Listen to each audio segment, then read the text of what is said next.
this, and after I read the screenplay and I started digging more into the real Tami, I saw a great opportunity to portray a real female hero, which we haven't seen much in survival stories. For some reason, women against nature have not been a theme in the movie history, you know. So I thought this is a great opportunity. Here's a real story about a real hero.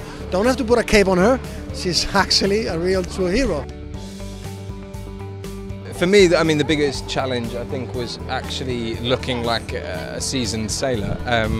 You know, not only the actual sailing part, but also just physically kind of maneuvering around a boat. You know, I'd been on boats in my life, but I'd never really, like, lived on one or like experienced sailing, you know, proper sailing. So for me, that was difficult, because the amount of times, because I wore no shoes the whole film. Like they gave me shoes initially, and I was like, oh, it's too much of a hassle.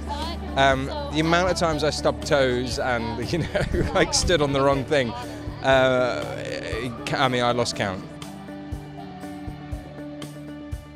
The biggest challenge was the self-inflicted pressure that I applied day in and day out to honor her story and to not stray from the narrative that she originally wanted to share with the world via her book. It was very important for Baltasar and I and Sam throughout the process of this movie to retain the integrity of her truth and of Richard's truth.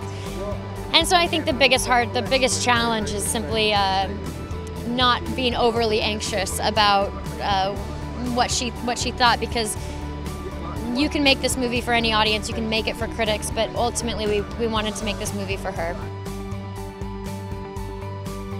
I was overwhelmed with emotion, and it was such a great portrayal brought on by Shailene and Sam. Oh my gosh, it was just, I just wept at times, and it's hard not to. I mean, I don't know if you've spent huge amounts of time on the water, but like, it's a very unpredictable beast, and we kind of had to resign ourselves and sort of hand ourselves over to Mother Nature. And thankfully, like, it kind of embraced us, and we were very lucky, I think, where we needed good weather, we kind of got good weather, and where we needed bad weather, we kind of had a bad weather. There was a few days where it went the other way, but I think we were then able to kind of shoot scenes. If it was raining, to, you know, shoot storm scenes, and, you know, the scenes leading up to the storm, and then if it was a sunny, you know what I mean. So it kind of worked in our favour, but of course every day was different. Every day was so different, and we were relying so much on natural sunlight, because we weren't shooting on a studio. We used natural light, and I think it's you know, it's crazy when you rely that heavily on Mother Nature, because it is not in your control.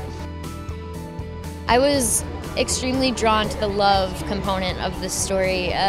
Survival, the survival element is there. You don't have to talk it up. You don't have to make it something it's not, because it's so real and it's so obvious. But the romance is something that I fell in love with their love. You know, I do believe Richard and Tami are soulmates, and had a very divine connection on whatever level that meant for them. But as someone from the outside experiencing it, you can feel the essence of their love, and how that love was ultimately the mechanism that helped survival ensue.